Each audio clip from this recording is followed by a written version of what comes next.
Well, I'm really pleased to be here. I mean, I'm enjoying being head of department. So thank you all for all your support and your generous welcome, and thank you for inviting me to kick off this new ARG today. It's a pleasure.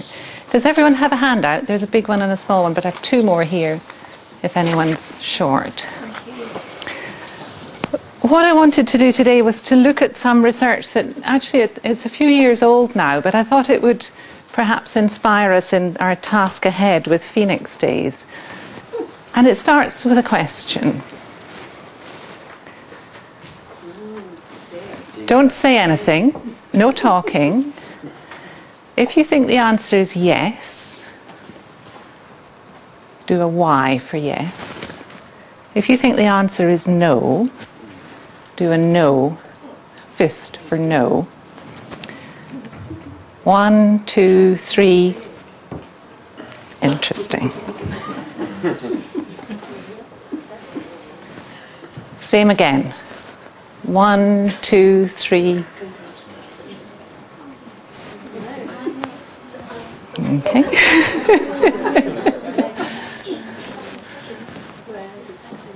These are from the National Literacy Strategy that was introduced 1999-ish in this country for Key Stage 1 for 5 to 7-year-olds. And they're exercises to practice phonics, to practice decoding, learning to read script and translate it into sound and to understand it.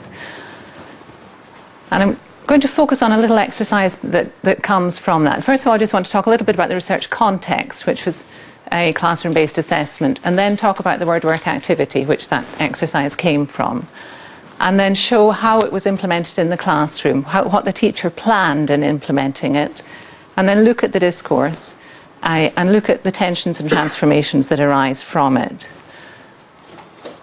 And if I just go back, the reason I want to do that, I've put it on the handout, I think I don't seem to have it here, is that I'm starting with the assumption that the interactions between teachers and students are crucial for successful learning.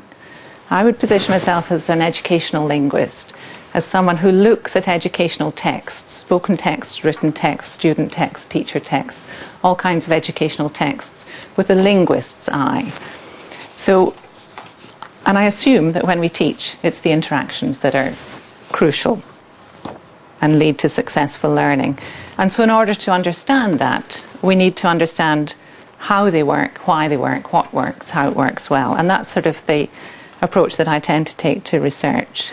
So within this, I'm going to explore 5 tensions which are evident.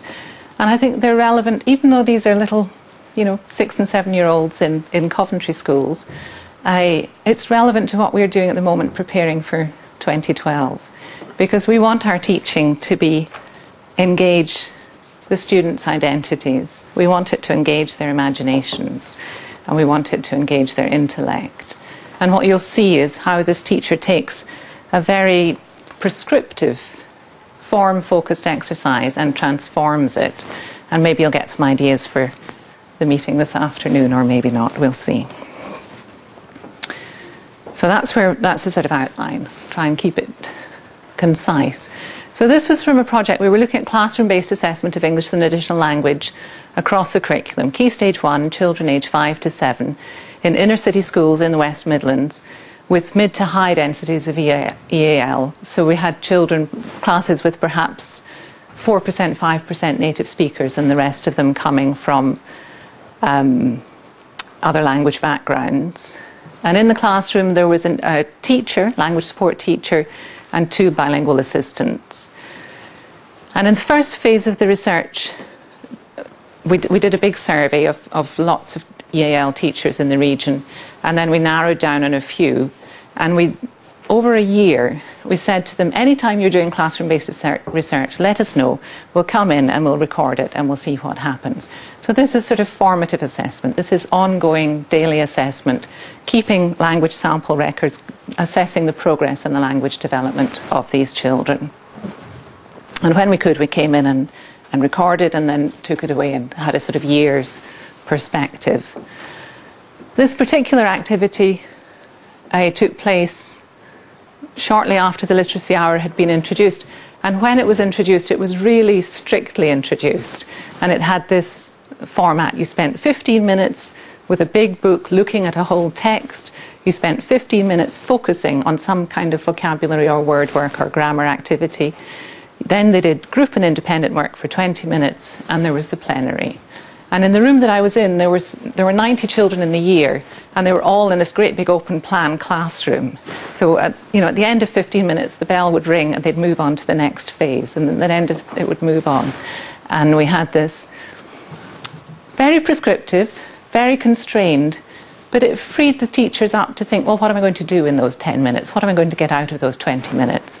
And this plenary session, I think, was really the most valuable, or one of the most valuable aspects of it.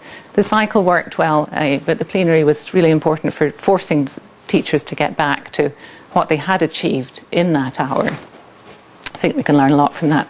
But this activity comes from the focused word work and from published materials that were provided nationally. So this was the activity as it was provided, called Silly Questions for Phonics Development, looking at questions such as, do ducks have tin legs? They would be given on large cards. The children would each get a card and they could say yes or no. And it was to practice decoding CVC words like can, consonant, vowel, consonant, can a cat run, or consonant blends, do slugs swing, can crabs clap. So it's that decoding practice that they needed. And the procedure was to give the child a card, hold it up a silly question, ask them to read the question as you did it, and answer it. They held up a card, and then repeat. Purpose, to read words in context.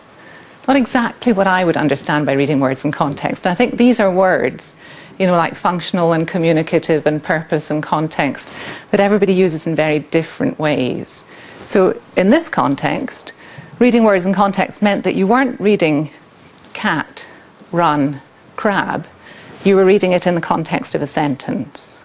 But clearly there was no situational context, no communicative context in the sort of general sense that I would normally use context. No social context. So the challenge for the teachers was to cover the curriculum. They had to do phonics practice. But they had this very convergent, form-focused, decontextualized, decoding activity. And yet they were trying to address the children's language learning needs through meaningful interaction, starting where the learners are. Did they know swings and slugs? And arriving at independent learners who would be able to access the curriculum in English. So there's a whole tension in terms of how they do these, prepare for these activities. So if you were a teacher in that situation, you had this very prescriptive activity, then you had 10 minutes to do it in, how would you modify it? Just talk to the person next to you and think what you might do to make it more engaging for the learners, to meet their needs. Meaningful interaction, starting where they are. Are the learners the same age as yours? Or? The learners are 5 to 7-year-olds learning phonics. Mirpuri, Punjabi, Gujarati background. Any ideas? Who's got a suggestion? We're going to move you along quickly because we've not got a lot of time. Who's got an idea of what they might do? Yes. Could you make the questions more appropriate to their daily life, or to the things they're going to see at school, and things which are going to be more useful? You could ensure that the words were familiar to them, yes. I mean, they were meant to be silly, they were meant to be amusing, so you'd have to try and keep that. And they also have to practice the CVC. A lot of work goes into preparing lists and lists and lists, so it would be a lot of work for you, but you could, yeah. Things like home life or school life, but, same principle that might amuse them a bit more. We were discussing that we will find it a bit hard, particularly for that range of ages, to go straight into the questions. We were better to introduce the words and say, well, you are familiar with these words, and the children to say, oh, I have seen a cat, or I have got a cat. That's right. So you would need to do that before, and then this would be a kind of practice activity. Yes. When you get those words. You couldn't just do it straight after, because the idea is that they have to decode. Yeah, that's right. You can't do it as an introduction to the activity, because the whole point is that they should be they should not know what's coming up, and they should learn to decode words in the activity. Ask them to draw what they think they could draw, and that would be a way of seeing if they'd understood it. Yes. So something to kind of check that they would understand. You can't give them a prompt. You can't give them a visual prompt, because then you're telling them the meanings of the words. What the teacher actually did, and we talked about it with her before class, was she decided to ask the children why they had said yes or no, in order to check their comprehension, so that all the children would complete the task. She would sort of, pick on different people, so that they had practiced justifying responses. This is academic English. They should be able to give reasons for the things for their decisions, for their talk, to make it meaningful, and as a formative assessment opportunity, and an opportunity to write down the kinds of things that the learners were capable of. So we went in, 24 English language learners setted. They were Gujarati, Mirpuri, Punjabi home languages. They were sitting on the carpet around the teacher, and on the other side there were 2 bilingual assistants who would help as needed. And so she decided that they would all answer the question, and then she would bring 2 children to the front, one who had said yes and someone else who had said no, and ask them to justify their answers. So it makes it more of an integrated skills language learning activity. And what I have next are 5 strands from the 10-minute activity, each sort of highlighting different aspects. We'll look at this one, and then I'll get you to look at some of the others. They're all on your handout. These numbers are the turns. So 93 occurred, I don't know, about 5 minutes into no less than that probably, about 3 minutes into the lesson. And then so that goes straight through. That's a straight through. But sometimes you'll find that you've got a bit of text and then a gap and then an extract. So this was discourse that occurred regularly through it. And here we have Inderpreet, who had a different answer from everybody else. I thought it was run. Yes. You thought that word was run. Okay, let's have another look at it. The question was, is a dog red? Let's see if you can read. Actually look at the letters now and tell me the sounds they made. And she spelled out r-e-d, red, red. So you can read it. Is a dog run? Does that sound right? Doesn't quite sound. And if it had been, the answer would have been yes. So what she's doing is she's reinforcing the different decoding skills that they've learned. Sounding out letters, thinking about the meaning. Does it sound right? Looking back and checking. So sort of reinforcing and practicing the decoding skills. This happens throughout, so that's good. Tick. We're doing the curriculum objectives.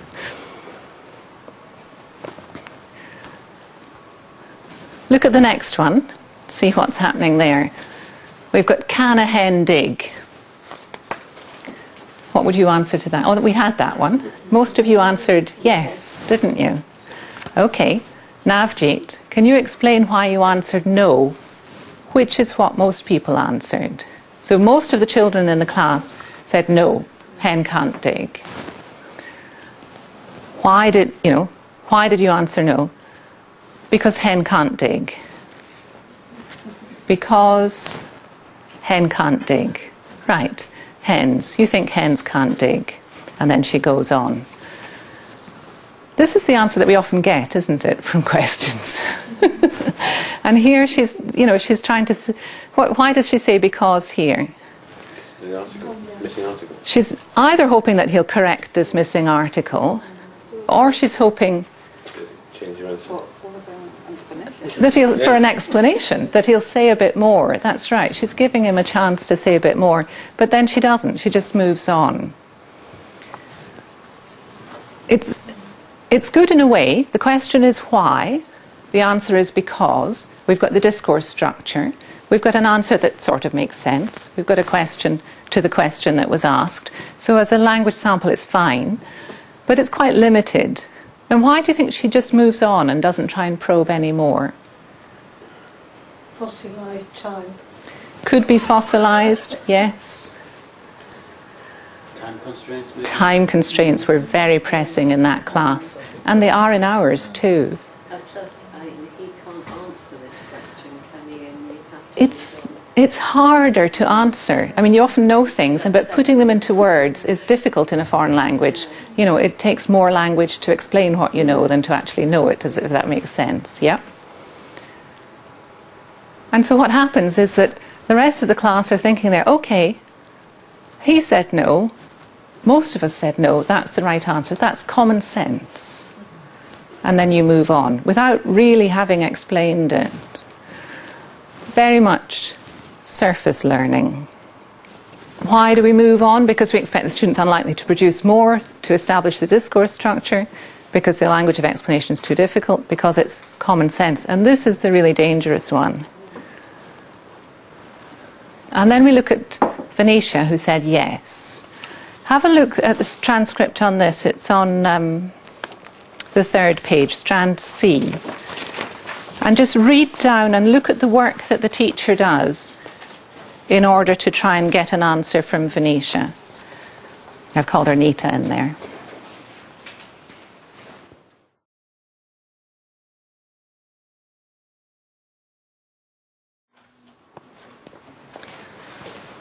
So the common sense, strand B, takes about a minute, if that. But strand C takes a lot longer. But the teacher does it. Why did you answer yes? Pauses, gives them wait time. Can you read us the question? Gives us her something easier to do than to answer. And the child reads it. Can a hen dig? Okay. Do you think a hen can dig? No response. What are you thinking of a hen doing? No response. Can you show us with your hands? And when she asks that question, the boy who had said no goes like this. And everyone understands what he means by digging. And she kind of looks and said, oh. And she just really doesn't want to say. Do you want to ask her in Gujarati? That's asked in Gujarati. Show it with your hands. And then finally, Nita does this. And the rest of the class go, oh. And now they understand the meaning that she was giving to digging.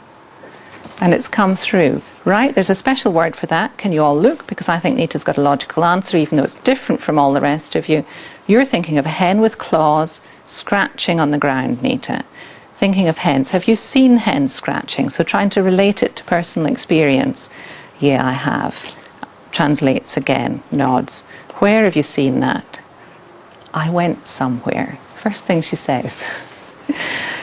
When you went somewhere, do you remember where it was? Was it in India? Was it in England? I think it was in England. You think, perhaps on the farm trip?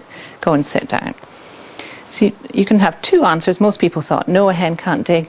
Now, if she hadn't taken the time to do that, for all of those other questions that were flashing by, half of the class would have not really understood why the answer was yes, why the answer was no.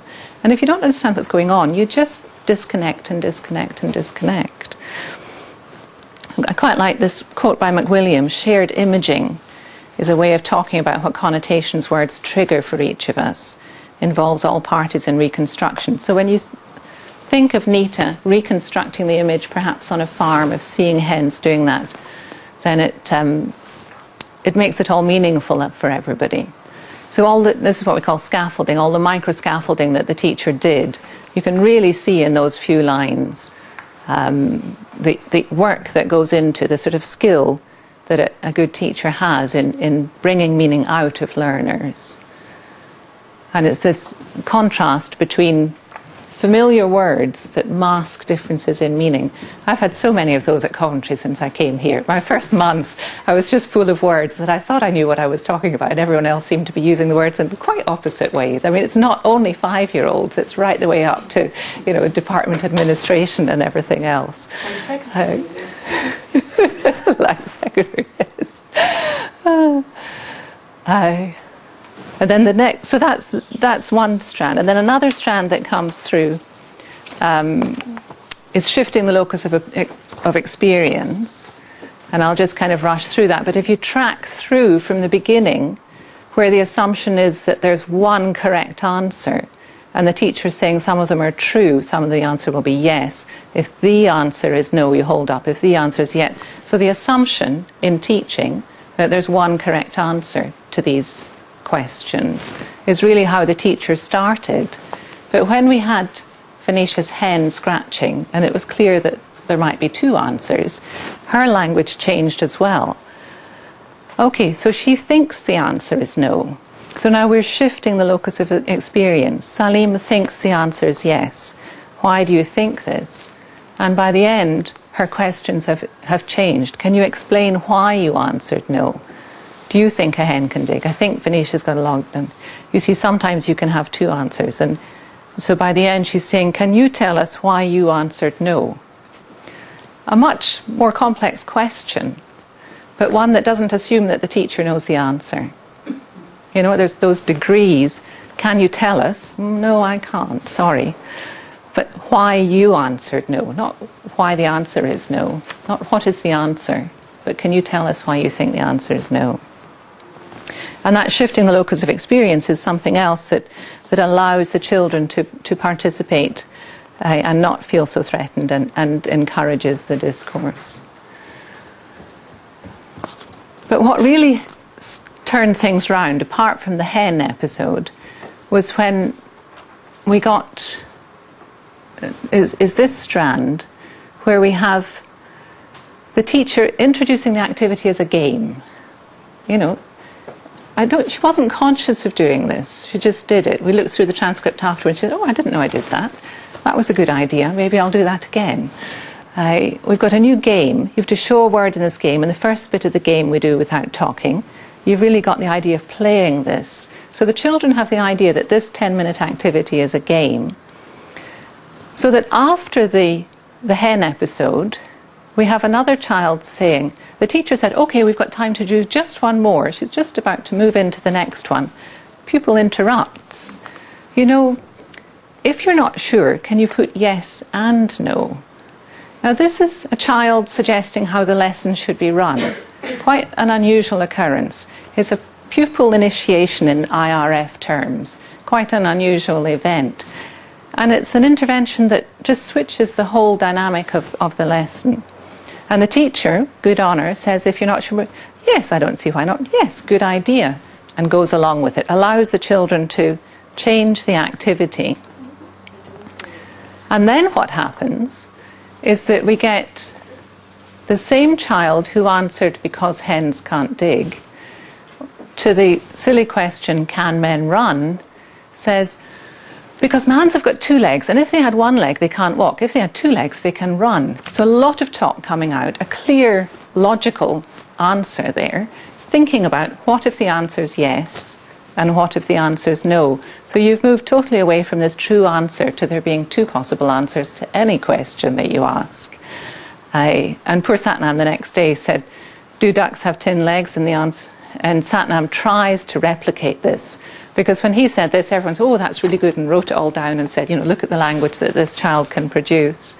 And Satnam tries to answer it in the same way, because if ducks didn't have legs, they couldn't have swum. And obviously he hasn't quite understood. So here we've got, you know, the challenge to the imagination and the intellect. So what this shows, I think, and this comes back to the quote where I sort of started, is that if we look at the interactions, then we can see what works and what doesn't work. And that the challenge is to engage the intellect, the imagination, and the identity. And I think that this, in the first 10 minutes of this activity, it transformed the activity from being a very form-focused to a much more transformative pedagogy. And the tensions that were emerged were covering the curriculum. We all have to sort of teach the basics and addressing the learners that you've got in front of them and engaging them. And that was mediated by the planned modification or the macro scaffolding. This is the really important one for me, I think, is the tension between common sense and alternative meanings. And we just, until we really get to know our students, we never really know what they understand by the things that they're saying to us. And I'm only now beginning to get to understand what all of these courses are that you're teaching, and still not quite sure that I've got there. There's so many alternative meanings for everything. And that can be mediated by the microscaffolding, by using all of the translation and the different questioning and the different supports, but also by the shared imaging, giving examples and allowing people to sort of imagine shared experiences and understanding things in contexts through little stories or relating to personal experience and so on. So important, because otherwise you get children just going through school unengaged and not understanding. Tension between one truth and many truths, and that's mediated by shifting the locus of experience, and then of course you have to negotiate it back. The tension between a practice activity, and when I've shown this to teachers, they've always said, but look how long it takes to get that answer from Venetia. You're wasting time, they're not getting enough practice. What would be a response to that? Quality, not quantity. Yeah, there's no point practicing if they don't understand. It's just meaningless, so you've got to invest the time. But this tension between practice activity and a game is something that a number of researchers have looked at, the sort of hybridity between work and play, and how it can produce a really creative, productive space, a hybrid space where learning takes place. Productive tensions between play and learning create zones of development otherwise not evident in traditional classrooms. That's from Gutierrez. That's the kind of thing that I think is evidenced in this 10-minute interview. But again, this is something that the teachers always resisted. They said, no, that doesn't make any sense. What are you talking about? Something they couldn't get their head around. But for me, I think it's a good explanation of what's going on and something that could be useful. And it's specifically language play, which I think is, intrinsically motivating and gives us a reflexive stance to language. It allows the children to sort of look at language as something that they can control, they can manipulate, and it's authentic. And then the tension between decoding and creative thinking, and it's building in the creative thinking allows the deep learning to take place. And it's that sort of tension between destabilization and creative forces, which lead to conservative forces demanding accuracy, counterbalanced with creative forces demanding innovation. It's always that tension, I think, in any kind of teaching that you're doing. So why does it work? It was co-constructed to meet the purposes of the teacher and the learners. They owned it. Draws on home and school funds of knowledge, their identities, hybrid of controlled practice and creative language play, and it's generative. They loved this activity and they did it for weeks and weeks and weeks, and I got a lot out of it. If change in educational practice is the goal, an adequate conceptualization is required. Yep. So I think that's probably. And in Cummins' term, what has happened in this lesson is that what starts off as a very traditional activity has become a constructivist activity and eventually moves into transformative pedagogy, where children really start investing in it and identifying with it and controlling it, deconstructing it, if you like.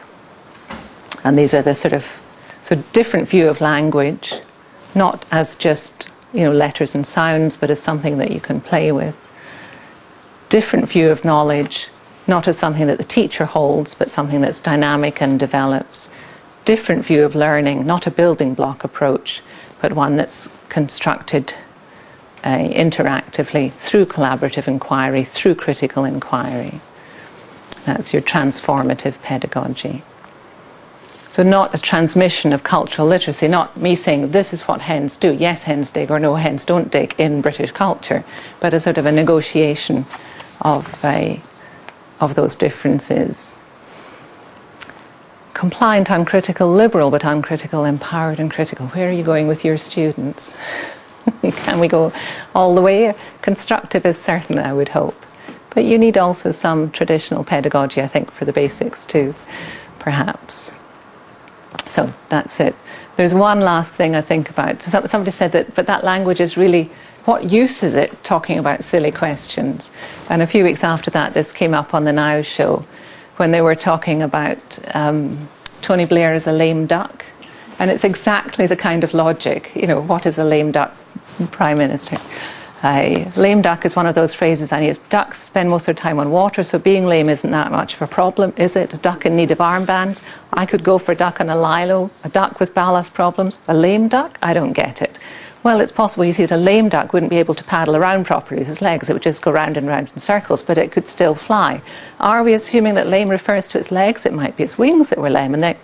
So this kind of silly nonsense, but it's real language, you know, and it's exactly the kind of fluency with language that the silly questions were developing.